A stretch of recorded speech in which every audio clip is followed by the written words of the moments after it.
বাজার থেকে গতকাল একটি বড় এরকম এলইডি বাল্ব 200 টাকা দিয়ে কিনে আনা হয়েছিল ঘরের ভিতর। গতকাল থেকে আজকে সকাল পর্যন্ত সেটি জ্বলেছিল। সকাল 10টার পরে হঠাৎ করে বাল্বটিতে একটি বিস্ফোরণ ঘটে, আর এই বিস্ফোরণটা অত্যন্ত মারাত্মক একটি বিস্ফোরণ। ভাগ্য ভালো যে দিনের বেলা হয়ে যাওয়ার কারণে আমরা বিপদ থেকে রক্ষা পেয়েছিলাম। এই দেখুন কিভাবে বিস্ফোরণ ঘটেছে, এবং এই টুকরোটি বাল্বের ভিতর থেকে বের হয়ে গেছে।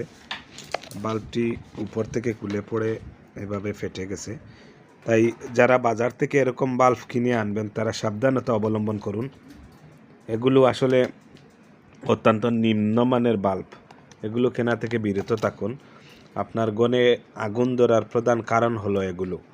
আমরা নিম্নমানের লাইট ব্যবহার করি, এই জন্যই আমাদের বাসা বাড়িতে আগুন ধরে যায়। তাই বিদ্যুৎ ব্যবহার ক্ষেত্রে আমরা অবশ্যই সতর্ক থাকব। বিদ্যুতের যে কোনো জিনিস আমরা খুব ভালো হাই কোয়ালিটির ব্যবহার করব, যাতে ঘরের ভিতর অগ্নিকাণ্ড না ঘটে। দেখুন 200 টাকার জিনিসে কিন্তু অনেক টাকার ক্ষতি হয়ে যাওয়ার সম্ভাবনা আছে।